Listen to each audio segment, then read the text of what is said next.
Israel की ओर से Gaza पर हमला थम नहीं रहा है। बेतहाशा मौत, सैकड़ों जिंदगियां तबाह और जर्जर हो चुकी इमारतों पर टिकी उम्मीदें। मलबे के ढेर में लाखों परिवारों की खुशियां दफन हो चुकी हैं। बस बची है तो जिंदगी, मगर उसका भी कोई भरोसा नहीं। अचानक एक बम या रॉकेट आता है और कई जिंदगियों को तबाह कर जाता है। शहरों में जहां अस्पताल, स्कूल और पार्क होने चाहिए, वहां लोग बगैर छत के इस बात का खौफ खा रहे हैं कि उनकी जिंदगी किसी मिसाइल या बम के झोंके में अचानक से खत्म हो जाएगी। इजरायली सेना ने मिसाइलों और बम से गाजा को इस कदर दहला दिया है कि आज भी लोग डर के साए में जीने को मजबूर हैं। या यूं कहे कि गाजा पट्टी पूरे तरीके से खोखली हो चुकी है। इजराइल और हिजबुल्लाह के बीच संघर्ष विराम के ऐलान के बाद अब बस एक ही सवाल उठ रहा है कि आखिरकार वो कौन सा दिन होगा जब गाजा में सीज फायर के लिए ऐलान होगा।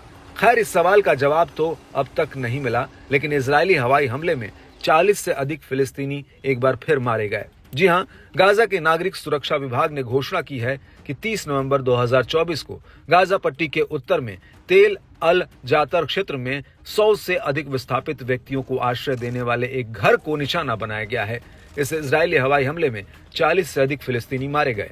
उत्तरी गाजा में नागरिक सुरक्षा टीमों और डॉक्टरों की टीम की कमी के कारण घायलों के बचाव में बाधा आ रही है। साथ ही बड़ी संख्या में पीड़ित मलबे के नीचे दबे हुए हैं। बता दें कि वर्ल्ड फूड प्रोग्राम यानी कि WFP ने पहले ही चेतावनी दे दी है कि गाजा में बहुत जल्द अकाल पड़ सकता है, क्योंकि इजरायली सेना ने यहां पर भोजन और अन्य आपूर्ति के प्रवेश को गंभीर रूप से प्रतिबंधित कर रखा है। ऐसे में आने वाले दिनों में हालात बद से बदतर हो सकते हैं। पहले से ही लोग भूख के मारे मर रहे हैं। इतना ही नहीं, यहाँ के अस्पतालों में शवों के ढेर लगे हुए हैं। एक के बाद एक मृतकों और घायलों को अस्पताल पहुंचाया जा रहा है। मरने वालों में ज्यादातर महिलाएं और बच्चे हैं। हाथों में मासूम बच्चों के शव लेकर माँ बाप की आंखों से आंसुओं के सैलाब बह रहे हैं। हर तरफ अफरा तफरी और चीख पुकार मची हुई है। वहीं जबालिया और बेतलाहिया में भी इसी तरह की तबाही की सूचना मिली, जहां दर्जनों पीड़ित 2 दिनों से अपने घरों के खंडहरों के नीचे फंसे हुए हैं।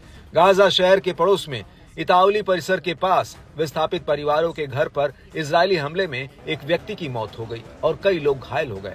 ये घटनाएं तब होती हैं जब इजरायली सेना उत्तरी गाजा में आवासीय क्षेत्रों पर अपनी बमबारी तेज कर देती है।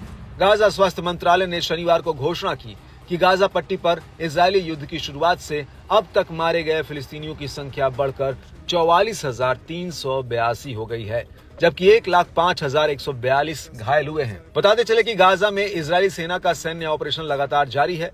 कुछ दिन पहले ही IDF ने हमास पर गंभीर आरोप लगाते हुए कहा था कि उसके लड़ाके अस्पताल को अपने ठिकाने के तौर पर इस्तेमाल कर रहे हैं। अस्पताल आने जाने वाली एम्बुलेंस का इस्तेमाल अपनी आवाजाही के लिए कर रहे हैं। हमास के लड़ाके कमल अदवान अस्पताल में मौजूद हैं। वहीं दूसरी ओर इजरायली सेना गाजा में छिपे हमास के लड़ाकों को खोज कर मार रही है। इजराइल ने गाजा पर इतने बम बरसाए हैं कि वो खंडहर में तब्दील हो गया है।